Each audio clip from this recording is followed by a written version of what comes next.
Welcome back to episode 14 of Chaotic Exposure. We are a hot mess.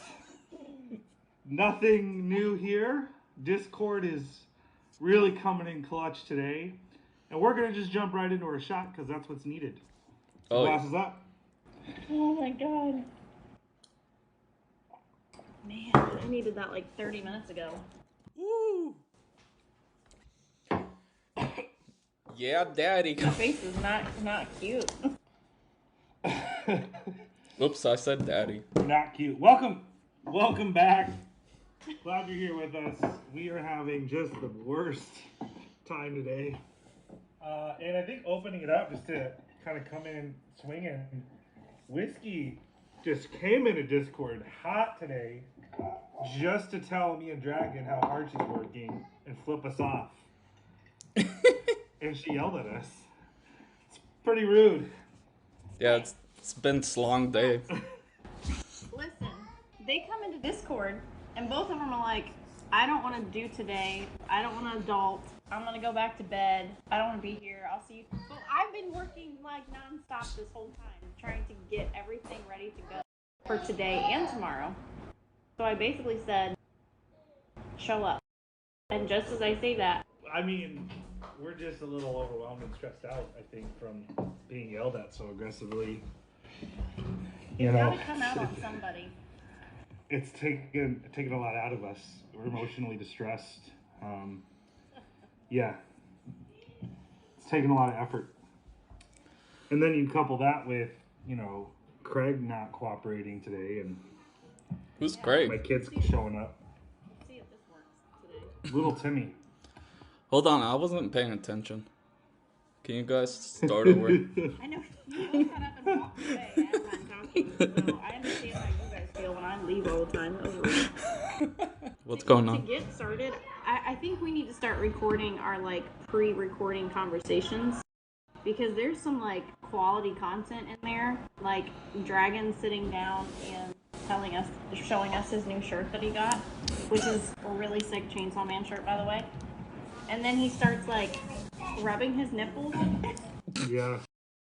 And Neil says, "Yeah, Daddy."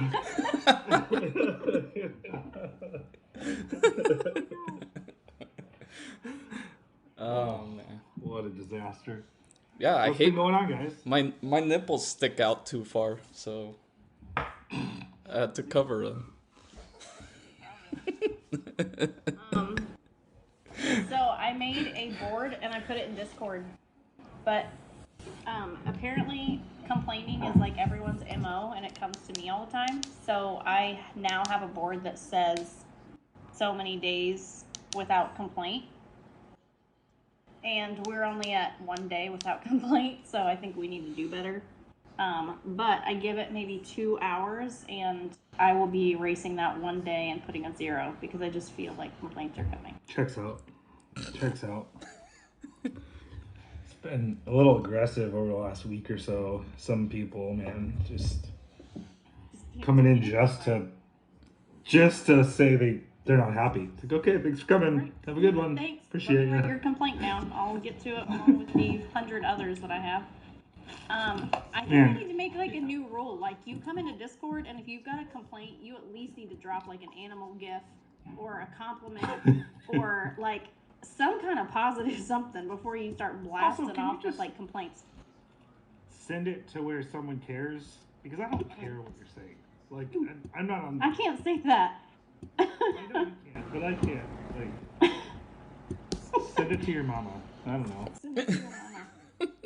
That's why I made those Ask Alex and Ask Tom stickers, just so that people can go to them. We have stickers like everywhere now. They're out the butt. I've kind of gone down that rabbit hole of making stickers for every single like saying or something that's done. My new favorite one is bidet. Why do we have a sticker that actually says bidet, Dragon?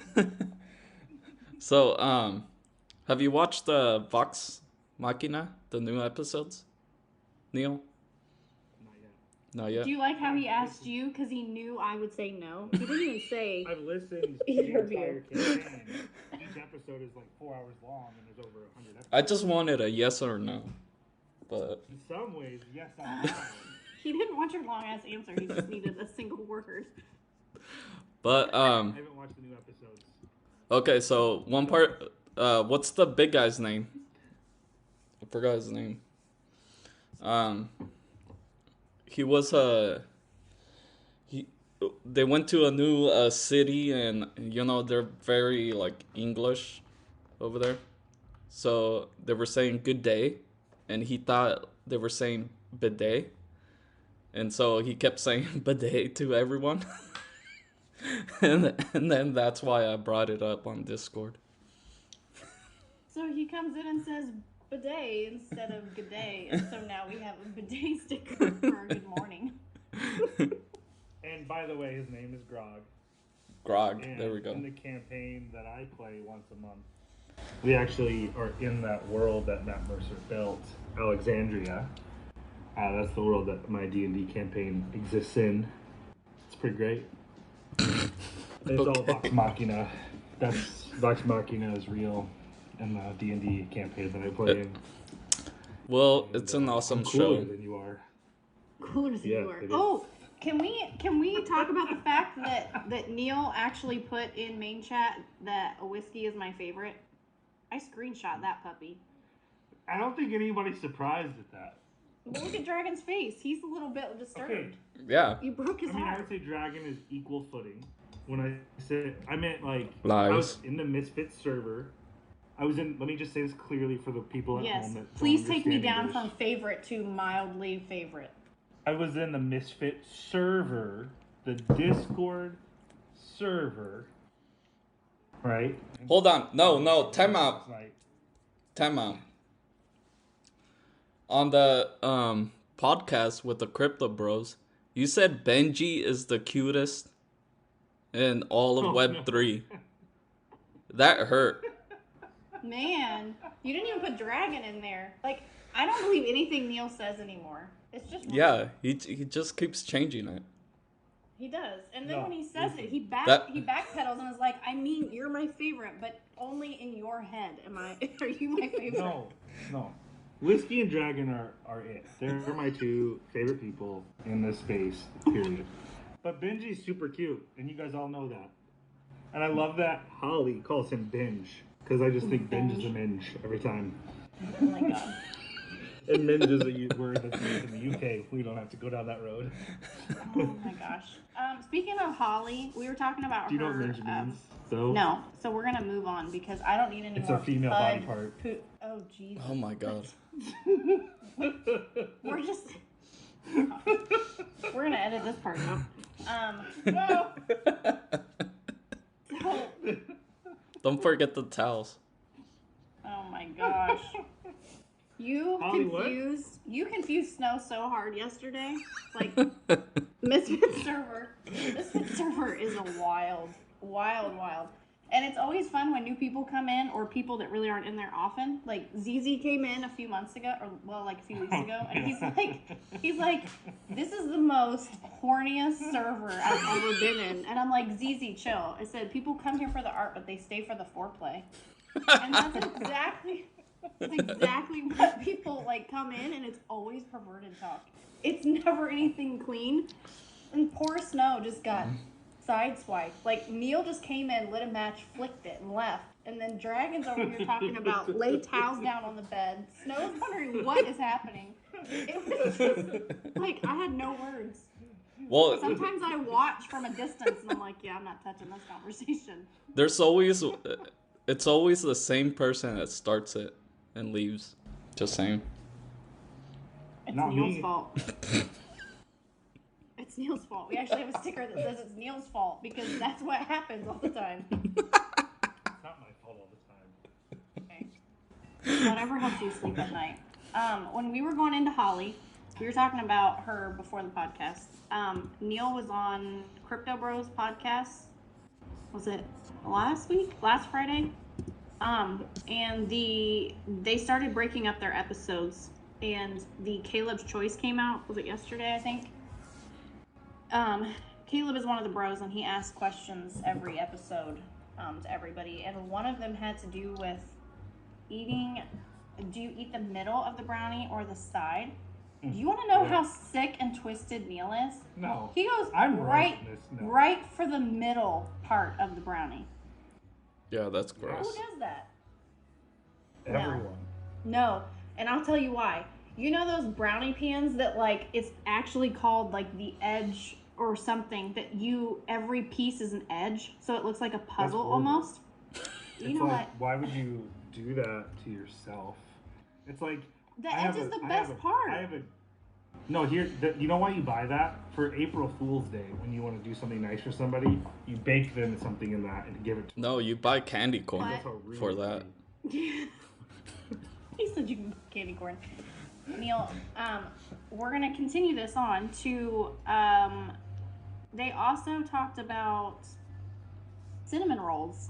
And Neil said he wants the outside cinnamon rolls, not the center. No, that's not. Hold on. You don't like the center? The center is definitively the best part. Who doesn't like the center? Somebody said they don't like the center. I think everyone got excited because I think Greg immediately knew what he was doing, like knew where I was going with it. This is what we were saying.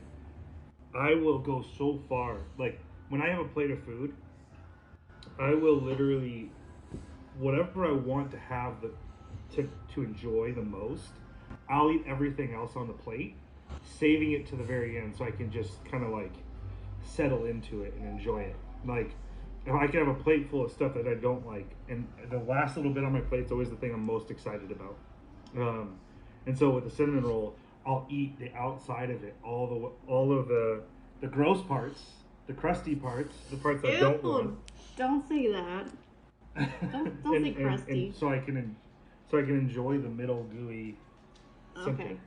You put Dragon to sleep. His eyes are literally starting to close as you're talking. Oh my.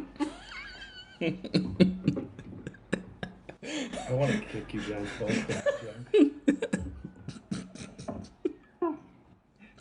So I can't go into detail about this, but my new favorite saying to people as a female is "You can suck my dick."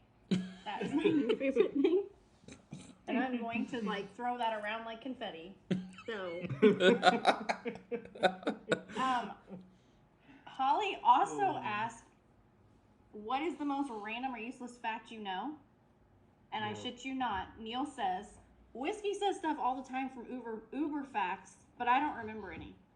So going back to the stickers I made for Discord, there's literally a sticker that says "No one listens to me," and it continues to prove itself all the time that no one listens to me when I say things. I don't know how many times I make an announcement and someone comes in and asks me the same answer or the same question that's in the announcement. No one reads my announcements. I do read your announcements. Okay, so I just couldn't remember the random facts you throw out on this show. Did you see the random fact? Did you see the one I put on the Crypto Bros tweet for you? No. Oh my gosh. I didn't either. You didn't see it? Now I have to look it up. It's not good. It's probably best that you didn't read it. No, I think I did read it. I remember reading a couple. You know, I have another random fact that I learned. Go. It's I don't know, I forgot what kind of wasp, but I think it was one of those killer wasps, like they're huge. And I guess they have photographic memory. And if you mess with one, they'll remember you and they'll hunt you down. And I guess there's like there's stories of them like waiting outside the house for the person to come out. Yeah. Isn't that crazy?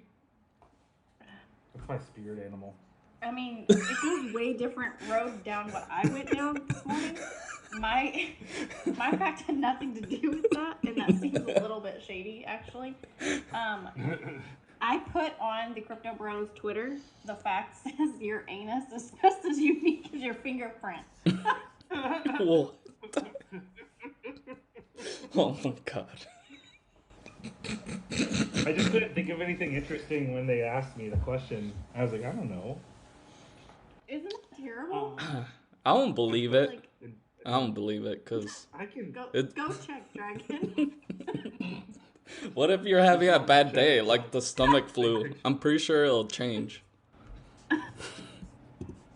God. What? I don't know. I don't How know. do you get here every week? But it was nice. Thank you, Crypto Bros and Holly, for having me on. That was fun. Yeah, you did a really Appreciate good you job. guys. They Yeah. make you feel really comfortable. It's fun. But Oh.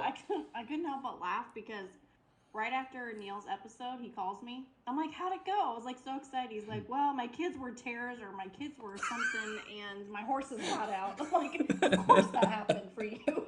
Like there's just it's never anything easy. I had to hang up the call because like they were like closing it down. I was like, hey guys, I gotta go. My horses just got out. I gotta go chase them down. I'm just let it go. What happened? Like They made it look good in the... your kids opened the gate or something?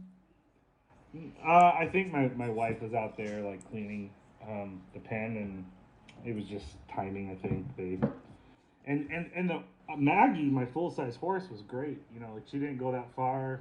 She responded to us, but Winston, that little shithead, that little pony, he's just he's spicy, man. He does Love what he Winston. wants. He Yeah. just Nah. does what he wants. I can picture you chasing a pony running around. Oh my gosh. But it's all ice. They live down like 2 miles of dirt road, right? And so it's been really snowy this year. We have like 17 more inches this winter, more than we had all last winter, right? That. So I think all year last year, we have over 1.5 feet more snow than we did last year altogether. And so there's been a lot of wintry mixes. And anyway, so it's all icy out there. So I'm like in my boots, not tied, like jacket half on, you know, just trying not Like to a- fall down. Like a hillbilly out there trying to chase your pony. Yeah, exactly.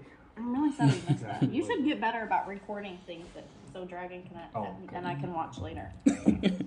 Well, Um. today I got beef on someone. Oh boy.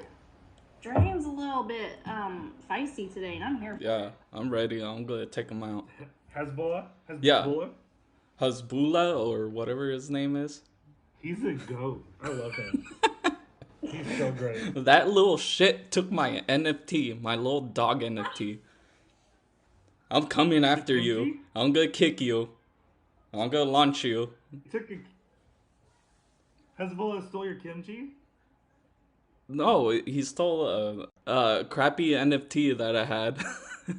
that so he launched the NFT project, and I saw it on Twitter, and I'm like, oh, I'm gonna use my burner and buy. It's a free one, so I was like, oh, whatever. So I connected my wallet to it, and it stole one of my crappy dog things I had. On my burner. Can I just talk about how there's this one individual that loves to give the advice that everybody already knows? And I was in the Discord server, and you were saying that what happened, and they were like, oh, just so you know, make sure you use a burner next time. And Dragon goes, oh, thanks for telling me. That's helpful for next time. Yeah, Captain Obvious. Yep. I'm sure that he actually said my burner wallet got hacked. Not like he literally put that in there and it just was completely missed over. Oh, it made my heart happy. No, so Oh man. there's a lesson right there. Always use a burner wallet when you're Yes. buying sketchy stuff, Yeah, there you go. especially free That's true. stuff. Yeah. And I would go a step further. As much as I'm giving that one guy a hard time, if you don't know what you're buying, even if it might be fine, just use a burner. We're talking a couple bucks is what you're gonna lose in the transaction for buying it and then deciding to send it somewhere. So it's always good just to have a crappy wallet that if everything is emptied that minute, it won't bother you, for sure. What, whiskey?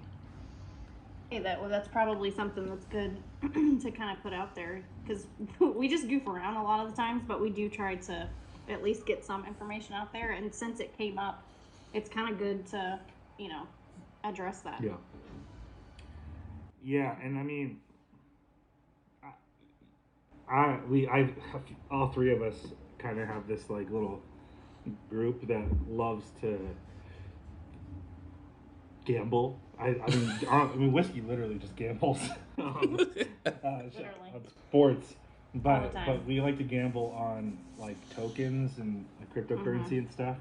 We'll throw in like, too much money, um, or a little money just to see if something will skyrocket in an hour. And the other day um, I was like, oh, this is a good one. I like it. And I was the first one that found it. I spent like 3 seconds to try and, you know, research, put my money in. And there's this thing called a honeypot where the all these things have what's called a smart contract. And you can set up your contract to where basically you can't do any sells. You can't sell them. You can buy in, Mm-hmm. but you can't sell. And what that does is it makes the chart look incredible, like parabolic, and that's why it's called a honeypot because it looks really exciting and people can go can go after it. But as soon as you try to sell it, your Yeah. money's gone, and then the owner of the contract can just take out the money. That's what And happens. they can also change it. Like if you check on it, if people are selling, they can change it. They Yeah, yeah. That happened to me They can update the like three contract. weeks ago. Yeah. Like there were Yeah. sales and I got in and it started shooting up. I was excited. I was happy and jumping around, dancing. And then and then I go to try to sell and they already had changed the contract and it was a honey You got pot. wrecked, son. Yep. Yeah. That's what happened to this one too, to be fair. But anyways, well, we haven't talked about the music channel enough on this podcast, and we don't have to talk about it today, but we should talk about it soon. The music channel. I Yeah. can't hear you, Whiskey. You went quiet. I said we can talk about it. Like, we've got a few more minutes, so if you want to talk about it. I love it, and I love how fun it is that because we talked about it last week a little bit, but like what I've really appreciated is everyone's kind of shared musical. We're all around the same age, even though Whiskey's kind of the baby. Um, Right. Alyssa's even more so the baby, I think, to be fair, in the Misfits community. But like we all have the same like music background, from Shakira to Blink 182 to Simple Plan to everyone in between. And To like, Super it's Freaky just been a lot Girl. of fun. Super It's just freaky like girl.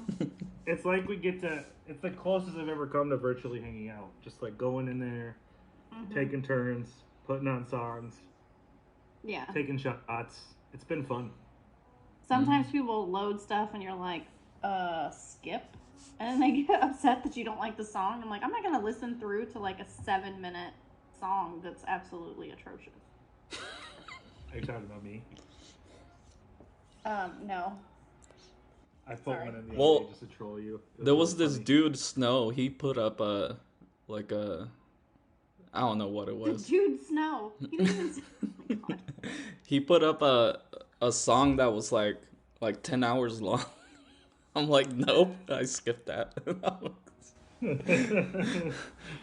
I put Okay. in one that everyone loved. It was Amish Paradise by Weird Al Yankovic.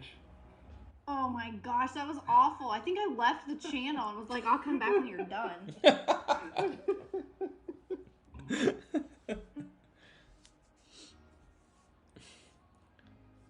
Well, I Okay. guess we should go open the back door and let our guest in.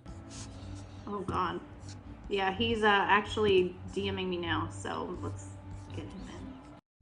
Yeah, so we got our guest in today. Very excited about who we got. Welcome in Tremor with the founder of the Wise Fellows NFT project. Really glad you're here with us. Welcome. How's it going, man? Thank you. Yeah, pretty good, man. Welcome. Very happy to be here.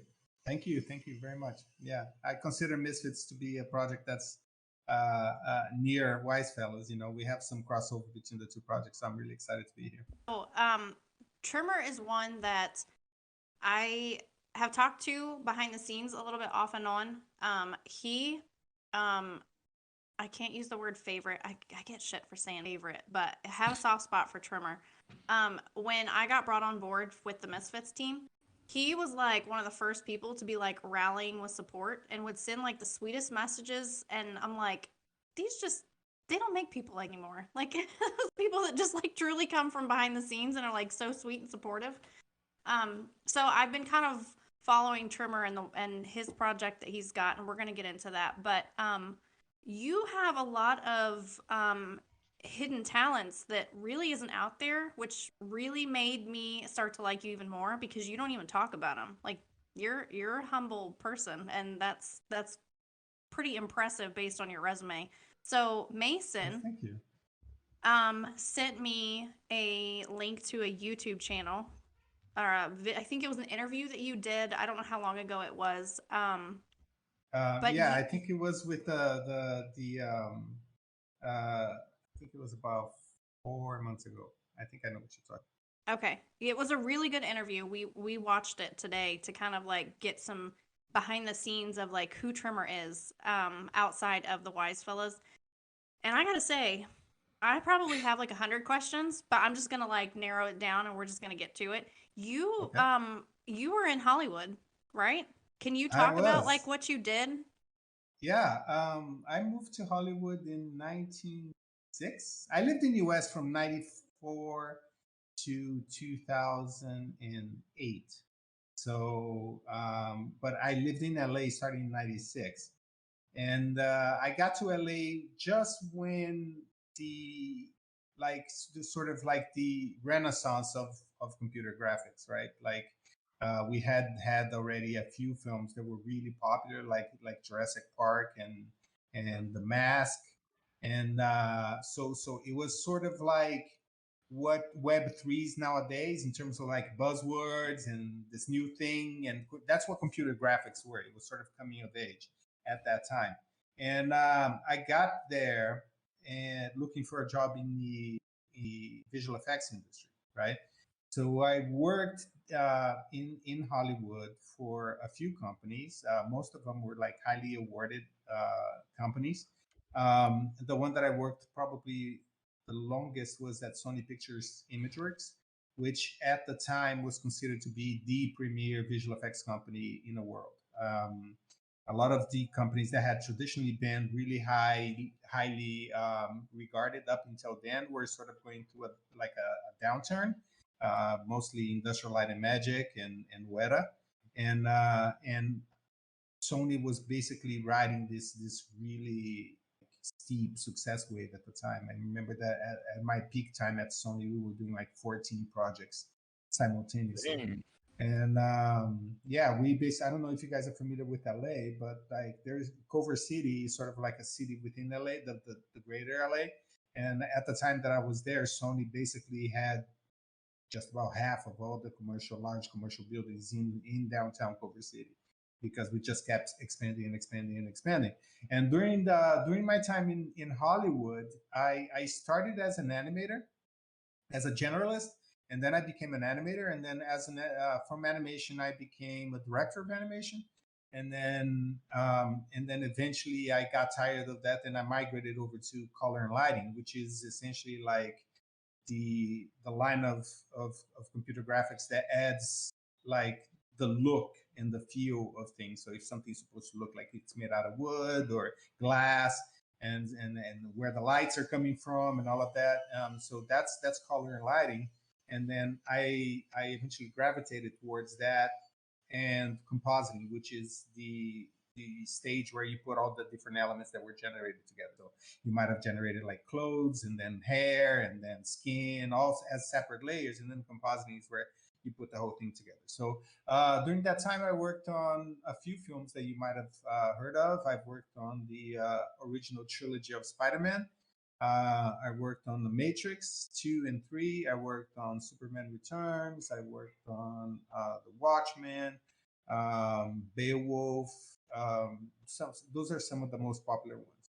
And And and won some yeah, it was awards, awesome. right? Yeah, I had of the movies that I worked for, three of them were nominated for an Academy Award for Best Special Effects. Two of them were running against one another. So Superman Returns and The Aviator Oh, were both running for were considered for an Academy Award like the same year, right? So they were running one against the other, and Spider-Man 2 won the Oscar, and that to me was really great because Spider-Man 2 is one of my favorites. It's the one that I actually did. Like, I don't know if you guys remember the last scene of Spider-Man where uh, Mary Jane leaves the church and then she comes running like in full on like bride gown, and she chases him up his apartment, and the kiss, and he hears like sirens, and she's like, "Go get him, Tiger!" And then he jumps off the window, and then there's this really long sequence that is basically one continuous shot of him swinging through the city. So that shot is basically, as far as compositing and lighting, I did it like virtually by myself. I had one other guy helping me generate Wow. passes for the city. So I worked on that shot for like 4 months straight, and it oh my was gosh. like sort of like the crown jewel of the film, or one of the crown jewels of the film, because there was also some really awesome shots of like Doc Ock that were like fully CGI, and so there's a lot of what we call money shots, but like that was one of like the most coveted shots because it was a minute long and it was all 100% CGI and all of that. So yeah, so I I did a mean, lot of that work there. Yeah. I could talk. We could talk about this subject forever. We shouldn't because there's other things we want to talk about. But like I've talked about in this podcast before, like how big of a moment that was in my life, going to Jurassic Park in the theaters. Like that was like my generation's like Star Wars moment. You know what I mean? Like Same here. Same here. Yeah. what the crap did we just see? And like it changes the culture, the country. I feel like changed in that Absolutely. moment. Yeah. I was too Yeah, young to catch the original wave of Star Wars. So yeah, by the time that Return of the Jedi came around, that was like maybe, I don't know, 12, sure. 11, something like that. So I missed the first like three films. When I saw Jurassic Park, that's when I decided to move back to US, because I had lived in US as an exchange prior to that. And then when I saw Jurassic Park, I was already working with computer graphics because I studied architecture in school. And from that, I got into AutoCAD and doing like 3D buildings and Yeah. whatnot. From that, I migrated over to computer animation. So by the time Jurassic Park came out, I was already working with computer graphics, and that was a moment where I left the theater sort of like you kind of like looked over your shoulders, you're like, oh Totally, shit, because totally. it was so real, it was like Yeah. so yeah. So I totally vibe with that. It was a watershed for me. Oh man, it was so good. And then like my kids are gonna have Avatar, but they didn't. They're too young. They're not actually get to see it. But like, I feel like that was like, I mean, all of your work was incredible. And hearing about that, that's so crazy that was your shots. We actually just watched the Tobey Maguire Spider Mans with my Uh-huh. kids leading up to the newest movie because it has all of them. We like watched Yeah, yeah. all the whole like franchise, you know. Yeah, So I actually and just watched that scene.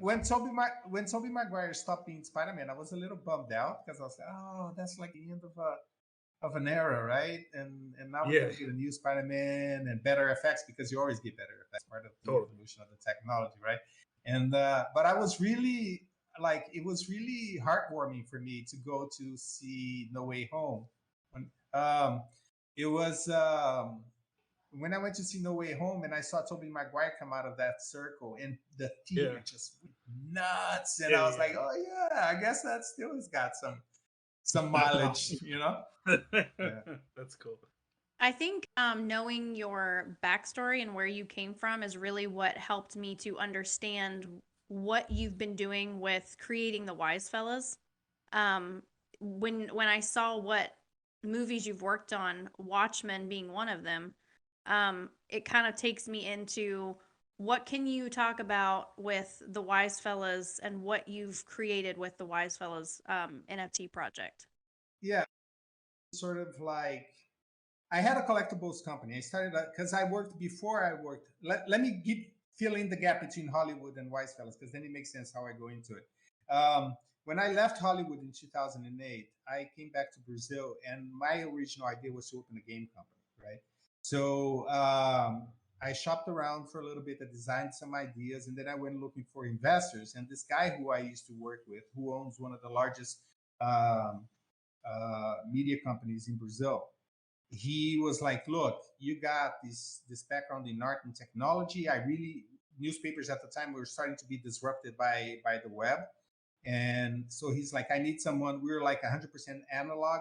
I need someone to come in here and help us like bridge over to the digital era. So I was like, I don't know anything about newspapers except that I don't read them, and because I was like full on web by then, right? So so he was like, no, I'll teach you everything you need to know about newspapers. You just bring all your knowledge from digital, and then we'll meet halfway in the middle, right? I was like, okay, cool. So I started working there as head of digital, and and we basically worked for. I worked for 10 years developing all the new line of digital products. And in 2015 we designed an app that won the best new news reading app in the world by EMA, which is the International News Media Association. And so we got an award in New York.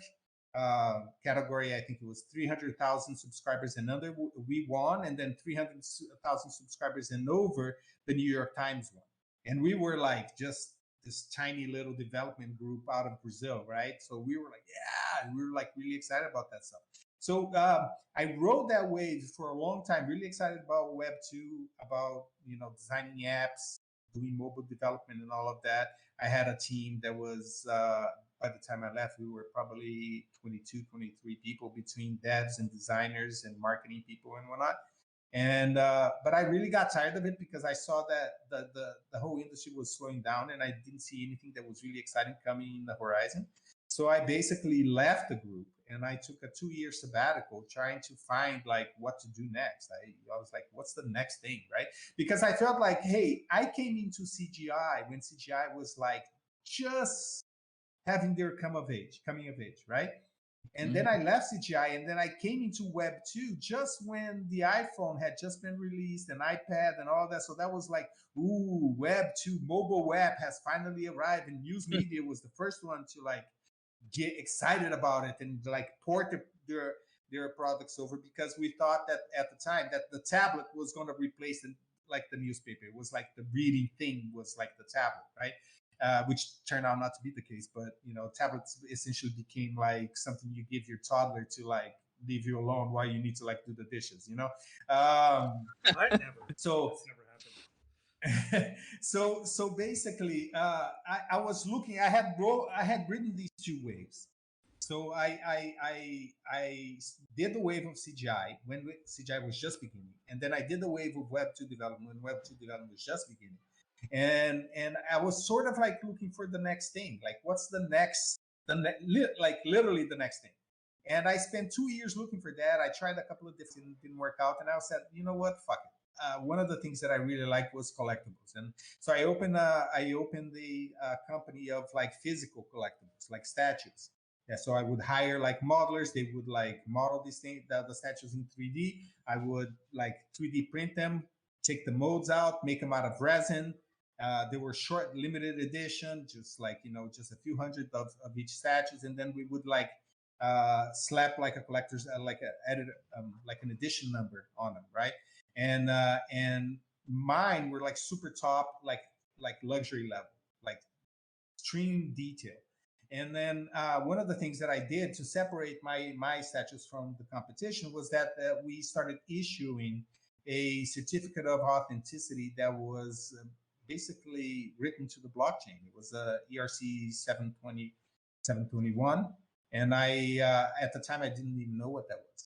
I knew it was cool because it was digital and it was exclusive. So I could put the like basically mint an NFT with the certificate of authenticity into it, send it to my customers and be like, here it is. Look how modern we are, right?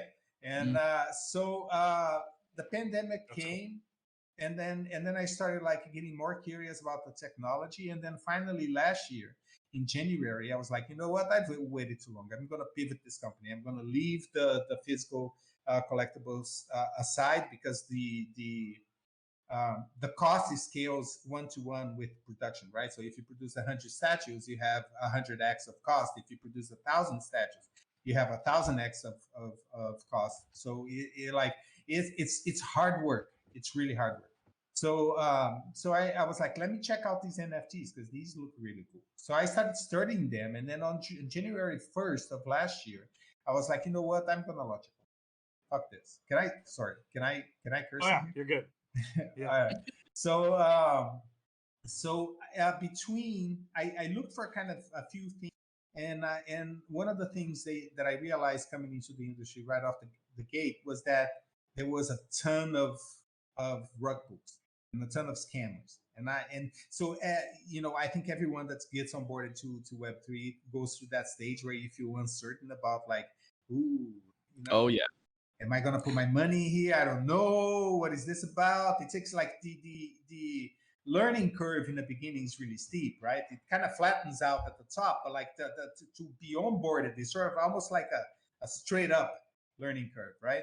So so I started trying to figure out, like, how or who are the people that you can actually trust. Like, are there any communities that you can come in and feel safe around, right? And at the time, I got introduced to OCM by an influencer that was like holding space a lot. And this was like a guy from the security space, so he was like very much into like preventing people from being rugged. And I was listening to him, and he was like, "Oh yeah, OCM is like my favorite project. That's like one project that I really trust, right? On chain monkey." Chain So monkey. so I was yeah, so I was like, "All right, you know, I'm gonna check them out." So I started hanging out in their Discord and talking to people and getting to know a few of the monkeys, right? And I was like, wow, this is really cool. I really jive with these people. And so I went to the MetaGood website, and um, I read their mission statement, and they were like, based on what they said, I was like, okay, this is something that interests me. Here's a company that, at least on paper, is trying to be very objective about, like, what they're all about, what their values are, and that they're not going to use like Web3 and NFTs just for getting rich, that they actually have a cause behind it. And that to me felt like the right thing to do. You know, I didn't know much about the space, but I knew that if you are going to be in this, that is the promise of like how the world can be better by decentralizing finances, by allowing people to come in and be the custodians of their own money, and to be spend that in a way that is honorable and that it makes sense. That going in that model of OCM seemed like the right way to do it. So I went back. The first version of Wise Fellas was supposed to be like all about gangsters and stuff, And I was Yeah. like, I don't see the meat in the bone of this idea. So I pivoted. I was like, okay, what do I care about? And one of the things that I've been struggling with for a long time is the fact my parents are like in the late 70s, close to 80s. And one of the things that you see a lot with my parents, with my uncles, with all like their entire generation, is how difficult it is for them to deal with technology, right? So there's this thing called the digital divide, which is Yeah. basically the gap that's growing between the people who understand digital technology and those who don't. Hmm. And a really large segment, there's a big portion of the ones who don't, who are like, they don't understand because they lack the access to the technology, either because they live in a place with no internet, or because they're financially the technology is outside their reach. So these people, but a really large segment of those are just like the elderly, the older adults. And it's not because they don't have access to the technology, like I can't buy an iPhone or like that. It's simply because the technology escapes them. And then when you're going to start like looking into like what are the factors that drive that escape, you start realizing that they feel uncomfortable with the technology. They feel like they're going to break the device, or that they're going to do something stupid and they're going to be judged for it. And so basically it builds this negative reinforcement cycle that says, I'm not going to work with that because people are going to make fun of me. Therefore, I don't understand this stuff, and people make fun of me, and people become ever more like isolated because of that, right? So when you look at the medical research done around that subject, you see that like social isolation that is driven by the digital divide actually has consequences, serious like physical consequences. People start suffering from depression. That depression and anxiety affects their overall health, so they start getting like high blood pressure and in some cases like early onset of Alzheimer's and even early death. So I was like, here's a cause that I can actually get behind. So I was like, I went back and I retooled the original idea to say like, okay, so how can we build a collection that is around the idea that age should not be a limiting factor, that you should be able to get old, and there's nothing that, because it's not a physical labor thing, you don't depend on your muscles to be able to the internet. It's just up in here, right? Yeah. So like so I was like, I'm gonna build a project that basically celebrates the elderly, and that sends tries and send this message that like it's okay to be old and to continue to produce and be part of society as a whole and be active in all these communities, and so that's where the idea of Wise Fellas came in. So A nursing home, because yeah. of sorry, Nursing home, right? nursing home, yes, Wise Fellas nursing Yeah, home. that's yeah. I just Yeah. love that concept. Now, I just one question I was curious about that's a little off topic, but I'm wondering if it is actually related, and I might have it completely wrong, so I'm going to ask it and shut it down, if or it's going to be something cool. We'll see what happens. Okay. You never know. I heard that you like Dungeons and Dragons. Is this Yes, true? very much. Yes, I love Dungeons and Yes. Dragons. I'm a little upset right now because of the entire debacle that Wizards of the Coast and with their license agreement and all of that. Oh, I I don't know if know. you guys are Actually, a following good that, friend of but mine is actually he's over several games in development for Wizards of the Coast. yeah. For Dungeons and Dragons, he's a good friend of mine. He actually got me into web dev. But what I was really wondering, because your project Wise Fellas in a lot of ways is a lore based project as well. To like not unlike Misfits in that way. There's like story behind it, and I'm just wondering like how Yes. much did you workshop any of that, like playing Dungeons and Dragons, or like what's the?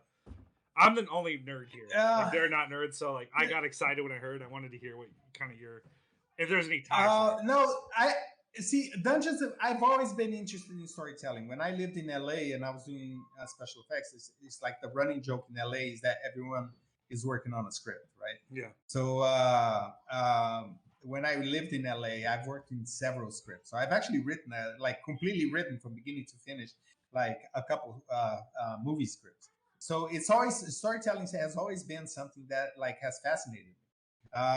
When I used to be a kid, I didn't have access to like full on Dungeons and Dragons like like I do today.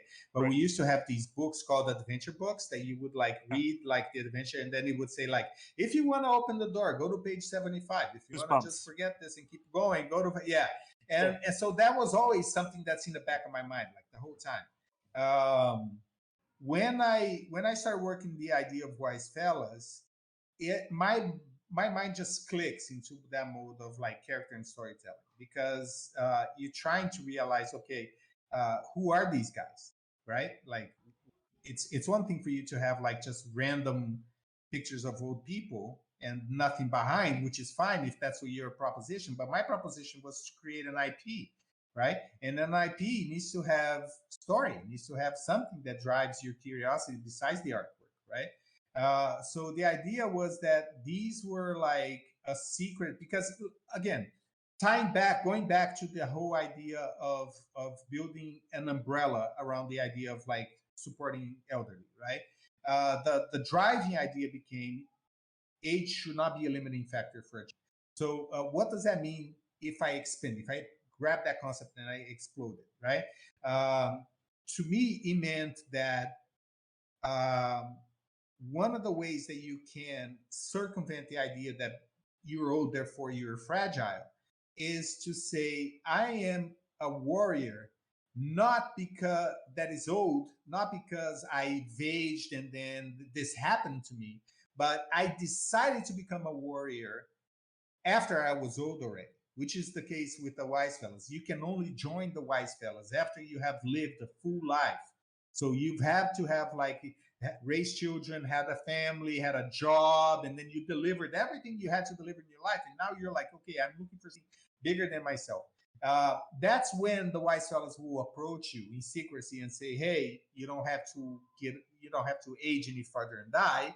We could use your skills in our organization, and then once you join and you get admitted into the secrecy of this group, right?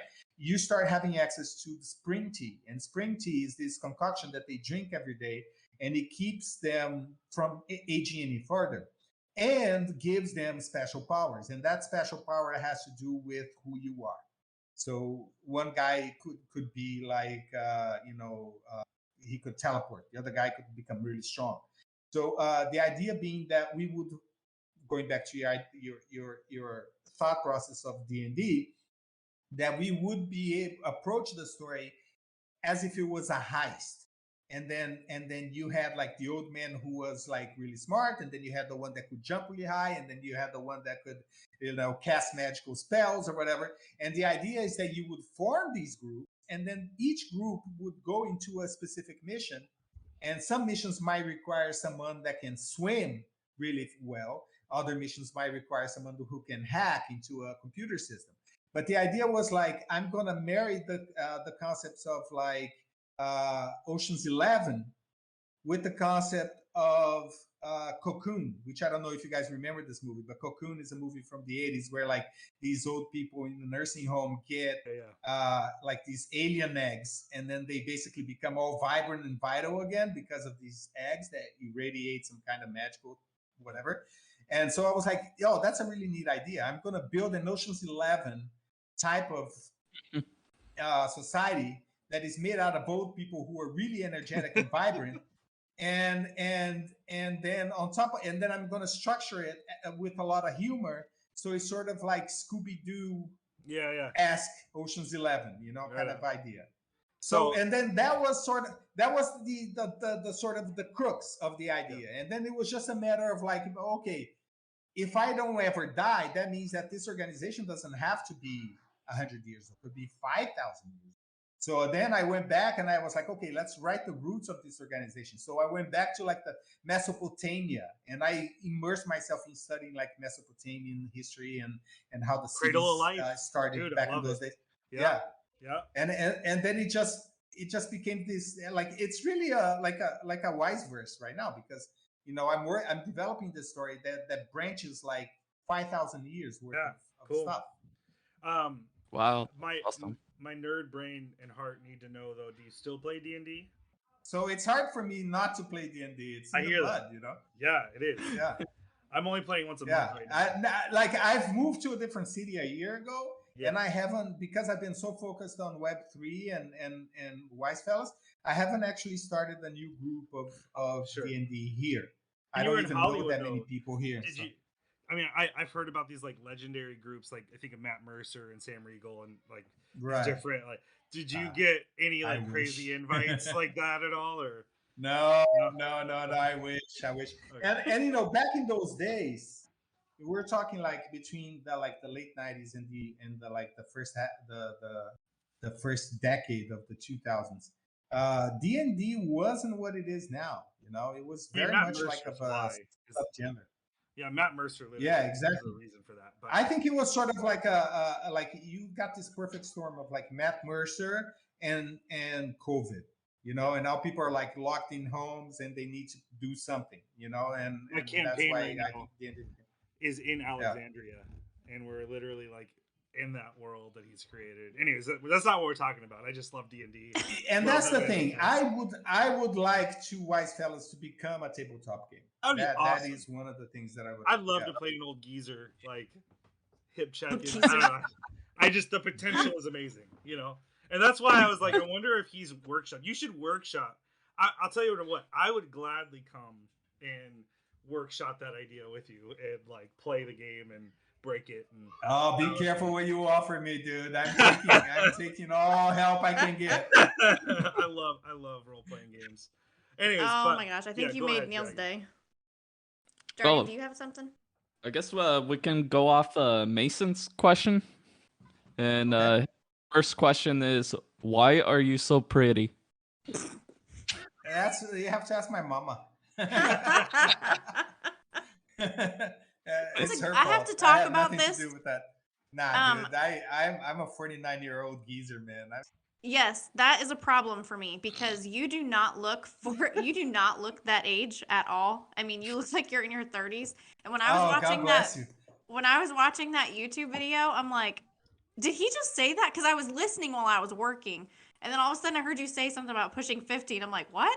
And then looking at you Yeah. now, like you don't. So that takes me to a I question. don't relate at all. Just so you know that number does not speak to me. I tell my wife I have memories that do not belong to me. You know.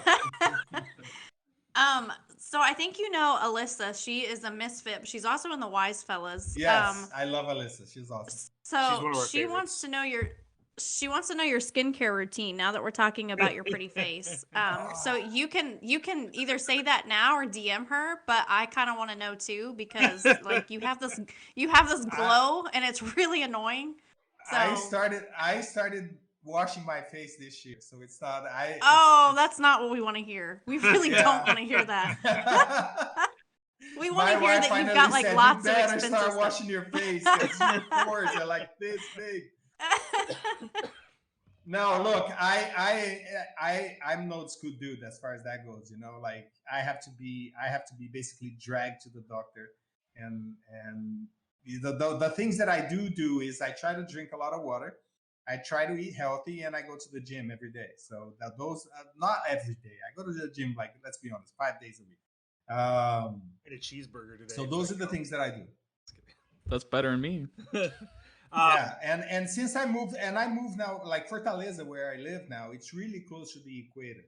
So what happens is that besides being scorching hot, is that the day rises here really early. Like the sun rises here really early. So at five a.m. it's already bright.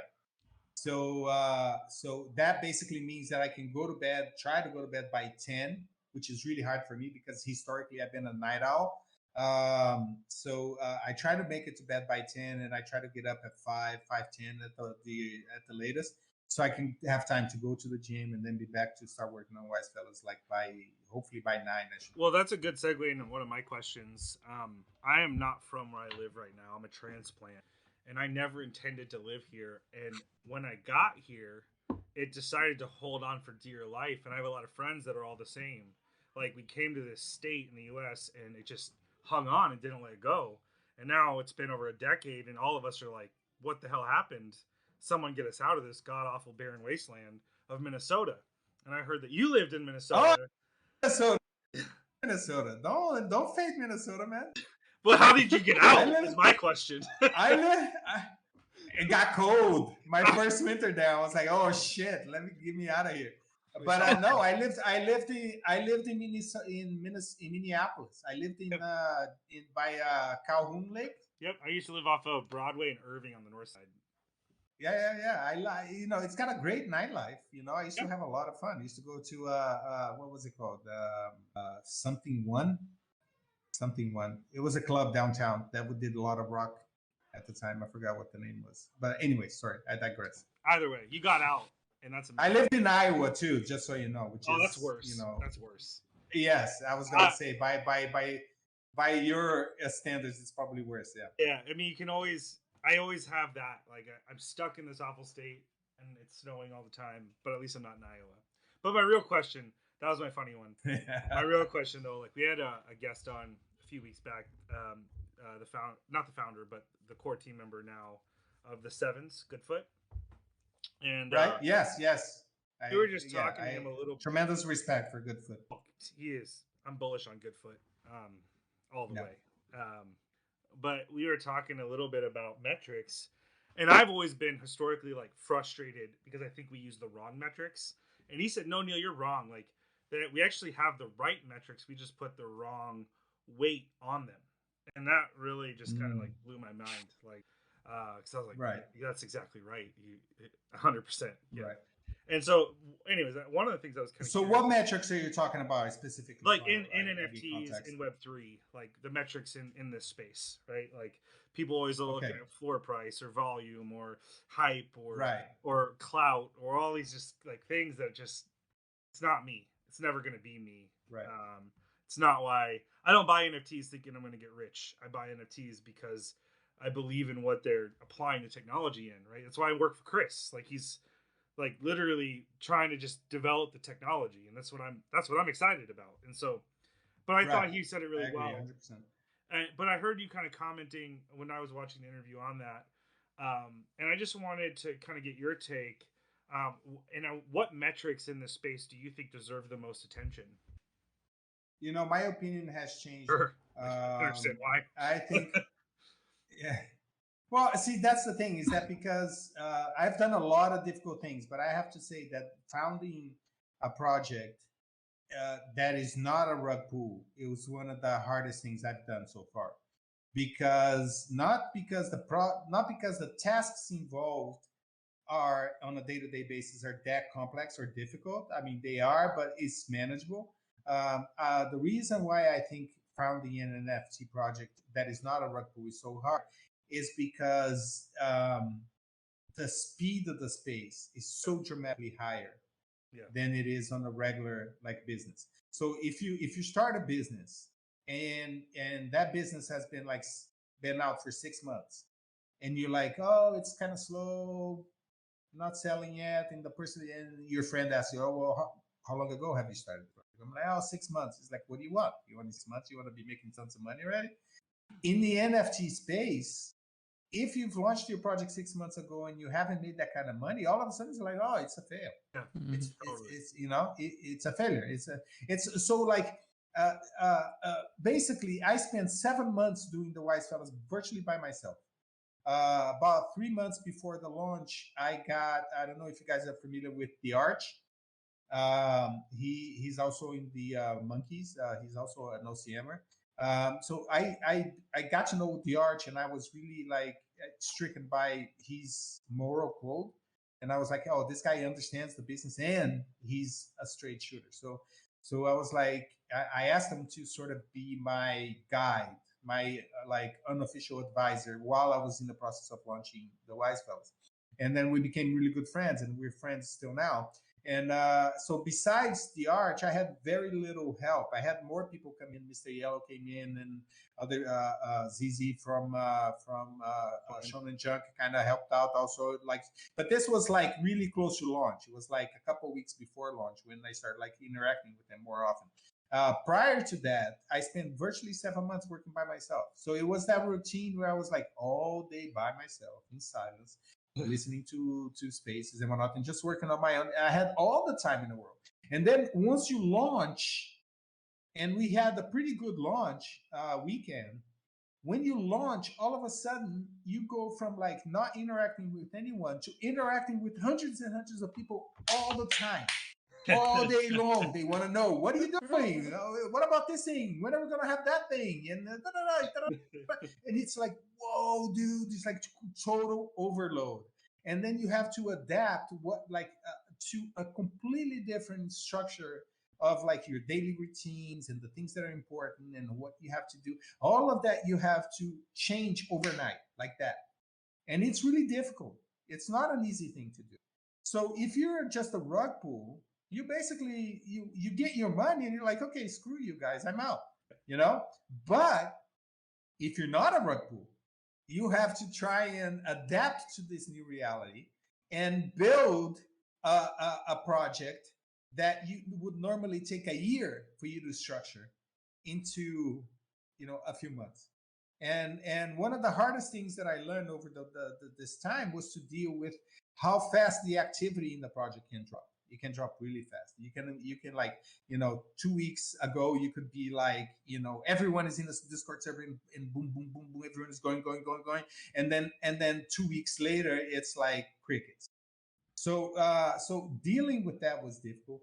Understanding the different dynamics between holders and the project is difficult. Between holders and holders, because there's a lot of also stress between holders and holders because each holder has a different opinion about how the project should be organized. and oftentimes they because holders know each other. Like, this is a community, so they know each other. So a lot of times there might be tension between two holders, and you become the de facto referee as the founder of the project. Like, okay, so what's it gonna be? Or the community manager. are you on my side or are you on his side? What's it gonna be? I was like, whoa, wait, easy there, you know. So it was really difficult in that sense. So that's basically a really winded way to say my I've learned a lot in the past 6 months, and my opinions have changed.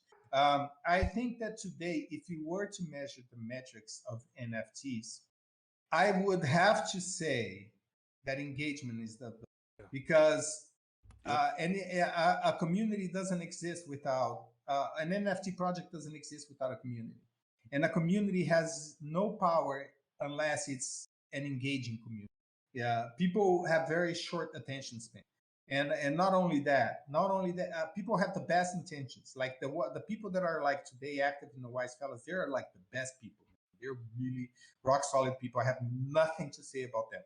But the thing that you have to realize is that people have short attention spans, and if you don't develop something that is really attractive and entertaining, even the ones that are really passionate about the project, their attention deficit disorder kicks in, and they're like, just what's going on? Where's the noise now?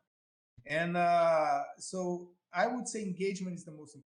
I gotta say Yeah. this here, and I know Trimmer, you've seen it firsthand, but that is what's so amazing about this lady over here, Whiskey, is because she wasn't a founder, but she still I remember accomplished. when she became the community manager. I was around already following the Misfits when she accepted the role, and it was Yeah, like a big shift. Tremor. I know Tremor it was one of the first ones that like came and was very supportive, and anytime there was like massive movements or anything, he was always like there to commend and Yeah, and that well, and that's what's that spoke crazy volumes. because she has attained for the Misfits what you're describing, in my opinion, as a community member Yep. there.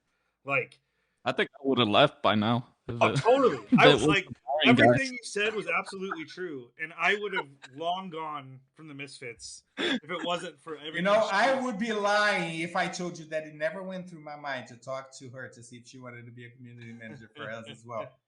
But it's like some limits you have to She's respect, so good. and She's so good. she's doing a really good job for the Misfits, and thumbs up for that. But it's And on our side we got Mason now. Mason is doing a banging job also. So Yeah, like I would have probably been over there at the Feet Discord right now. Feet Discord. the Feet Picks WTF. I'm sure you understand. Oh my gosh. It's just We'll not go into that. The other metric that I would like to mention here is also your ability to attract new people.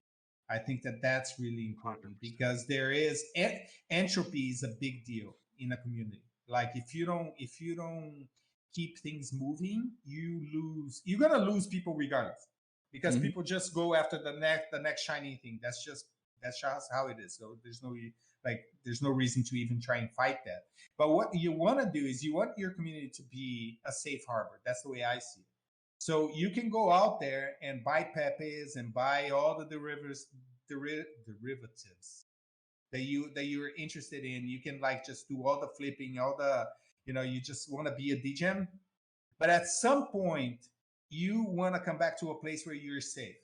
And that's one of the things that I always liked about Wise Fellas. Was since the beginning, our community had a really almost uncanny ability to foster trust between the members. So we had like a huge amount, like the secondary market for Wise Fellas was mostly over the counter, which is rare to see in most projects, because one of the first things that you learn when you come to Web3 is don't ever do over the counter, because you're going to get scammed, right? And in our community, people do over the counter all the time. And people were like, oh, that's kind of bad because you're missing on the royalties. I was like, fuck the royalties. I mean, what we want is people to be here and enjoying it and having a good time. That's awesome. That's awesome. Just a little more time left, and we have a couple questions. Actually, I don't know if you got my message, but we had quite a few questions from your community, and they did not disappoint. So we definitely need to have you back on to continue these questions. Okay. But I just want to, we did, like I said, we watched the YouTube video that you did. And I like to listen closely to things that founders say. that are important to them, or things that like their community managers do, just so I can like learn from it or understand the mindset of things. So you know Alex and Tom with and you've known them a while. There's a lot of things that you've said that kind of parallel with them, and I think that's some of why I've always respected you and how you've done things. You mentioned in your YouTube video that you would rather get 5 new good holders than 500 flippers, and I think that's something that speaks volumes about what who's behind the project and what their motive is, and what they want longevity wise for their project.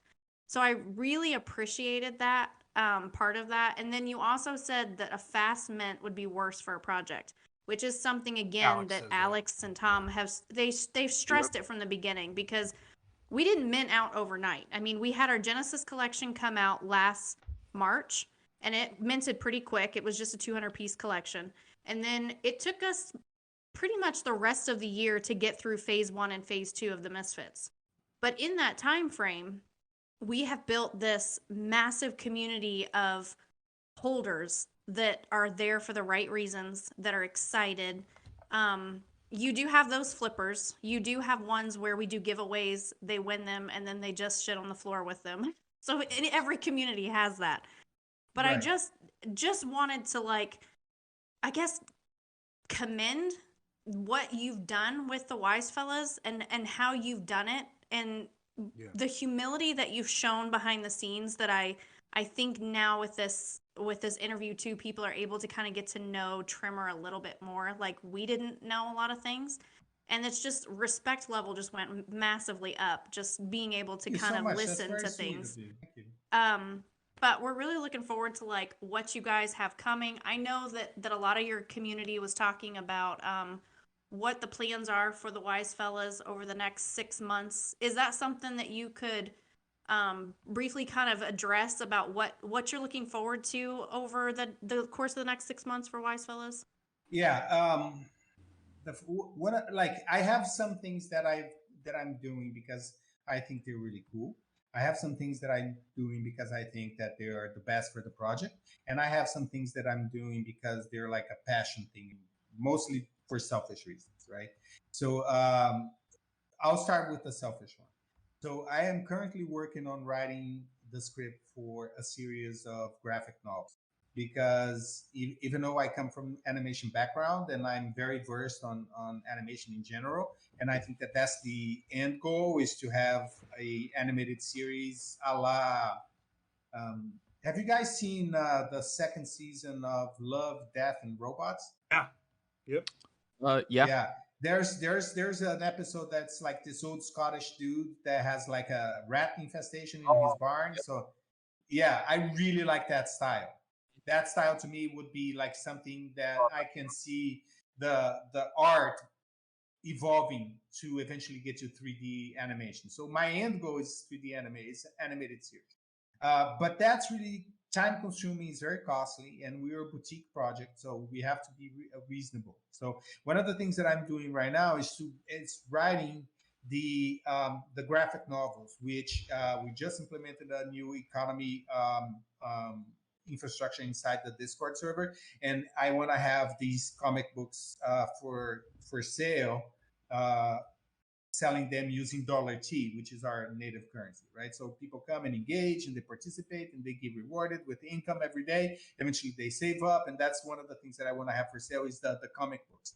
Why the comic books? Because the lore for me is hands down the most important.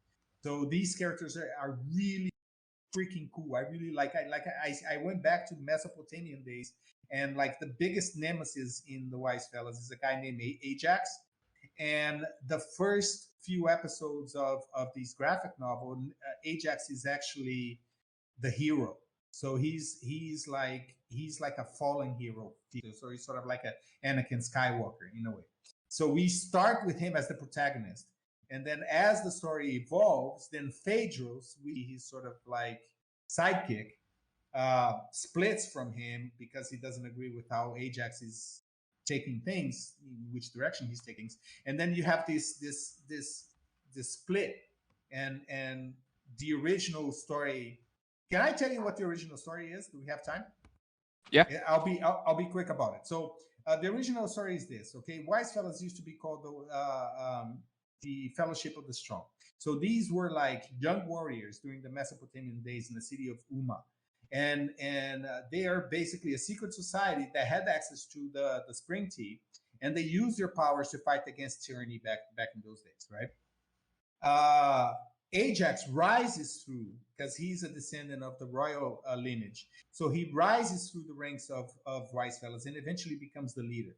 And when he becomes the leader, he forks the recipe. He gets access to the recipe and he forks the recipe and starts tweaking his own version of the recipe, which eventually becomes very, very potent. So it makes him to be like easy the strongest of all the wise of all the fellowship of the strong, right?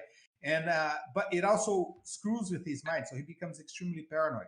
And then in one of these fits of paranoia, he goes out and kills most of the people in the and the ones that escape live the rest of their lives as regular people scattered across the known world at the time. And then when they're in this like 60s, they get back together to do like a post-mortem and to try and identify how did this go wrong, right? And what they realize is that to give that much power to young people who didn't know how to handle that was not a good idea. So what they decided was from now on, we're only going to give the tea to people who are 60 and over. That's it. So they changed the name of the fellowship from the Fellowship of the Strong to the Fellowship of the Wise. And then fast forward to modern times, the Wise Fellas Nursing Home is basically this really posh Art Deco hotel in Miami Beach. And underground is basically the base of the Wise Fellas, where they have like all kinds of like steam power mixed with like spring tea, which is this magical potion that has like this completely sort of like alternative reality technology that they use to fight chaos, which is the organization run by Ajax. So that's in a nutshell what it is. So the comic books are going to be the first entry, like the first on ramp for people to be able to get familiar with the lore. And then what? So that's something that I want to like now on probably latest Q2. I want to have the first issues. And then in parallel with that, we have the Wise Forge, which is coming out now, which is a promise from our roadmap way back then, which allows people to take one trait from each uh, NFT, and usually, and we recommend that be like the floor price ones, right? So you can like up to 8 wise fellas. You can take the trait of each one of them, bring them to the forge, melt those tokens, and then produce a Wise Fellas Bronze Edition Plus. And that the Bronze Edition Plus, because the one that we have right now is the Bronze Edition. The Bronze Plus is the edition that is 100% holders made. So I'm not going to have any influence on how that gets structured. It's basically made by holders forging tokens from the Wise Fellas Bronze Edition into new tokens of the Wise Fellas. It's almost creating an entirely different with their favorite traits. Yeah. Yeah. It's an entire different collection. Yeah. So, and it creates a really interesting dynamic because as you burn traits on this side to make your new tokens on that side, tokens that use traits that used to be common now become progressively rare. So, so you might have a trait that nowadays no one cares about, and then 3 months from now might be the shit. Yeah. And conversely, on the new collection, traits that are really common here and get populated over here, if that becomes a popular thing to do, like say, for instance, like doctor's glasses, right? And you got the doctor's glasses, there's a ton of them on this collection, but then you start burning them and bringing them to this collection. Now they start becoming common here. So while they become rare here, they become common on the next. And that creates the kind of like dynamic that's going to be really interesting to see. Yeah. People that forge the new Wise Fellas here, they can choose their favorite Wise Fellas from the Bronze Plus edition. And then we are going to hand generate a one-of-one Wise Nana, which is the next collection coming after that, which is the Grandmas, right? That's awesome. And the Grandmas, you're going to be able to forge one Grandma that's like thematically identical to your favorite fellow over here. So you start going to bonding that. And one of the ideas that we have, like that we're going to do after the Forge, is to launch these tokens called the Marriage Vow tokens. And if you have like a soulmate token, then you get like a Nana that's thematically compatible with your Wise Fellas. And if you have a remarriage token, then you just get like a random Nana. So the Wise Nanas are going to be the next collection. So we got like the Wise Forge coming up. We got the Wise Nanas coming after that. And the Wise Nanas that are going to be coming in the new art style, which we're going to evolve, because the original idea is that you had bronze collection, silver collection, gold collection, and diamond collection, like forming a pyramid. 5,000 tokens, 3,000 tokens, 1,500, and just 500 tokens here. So the idea is that these tokens, not only they get rarer because the supply is smaller, but also because the art gets improved as you go from tier to tier. So the Nanas, I already want to launch the silver edition. I'm going to mix this up. And the bronze edition of the Nanas is going to be a retro edition that I'm going to launch in the future. Okay. The first edition is going to be the silver edition of the Nanas. So that's going to have the improved art. So that's what we have going on for Q1 and Q2. And that's as far as I'm willing to talk about. Yeah, that's awesome. I'm not gonna lie. When you said bronze edition or collection or whatever, I thought you said bras collection. And I was like, it could be bras too. Okay, well, it goes For with grannies. I didn't know where we were going here, but I was like, okay. Tremor, thank you for coming on. Yeah. This was a lot of fun. It was awesome to get to know you a little bit more and kind of get a feel for what you guys have going on in the Wise Fellas. Definitely would love to have you come back though, because I know we did not touch all the questions. you. So, I really like this format. If you guys want someone else to just talk, just talk shit here while you're, interviewing other people too, and you need the filler, just let me know. I'd be happy to come in and just, not talk about myself, talk about something else. We like shit talkers, so we'll definitely hold you to that. Yeah. We should do an episode one day where we just bring on like a few founders, like Goodfoot, Chris, Tremor, Alex, right? Just like and let it just be chaotic. That would be super fun. Just call it the shit show. I fully support that, because I think a lot of people are really well versed on what it's like to be a collector. Not a lot of people are well versed into what it's like to be a founder. So I think to have a show that has multiple founders talking about what that experience is like is a really good idea. Awesome. Yeah. Awesome. All right. Thanks so much for coming on. All right. Well, thank you so much, man. That was awesome. It went by really fast. I wish we had more time. Yeah. Thank you. Tremor, send nudes.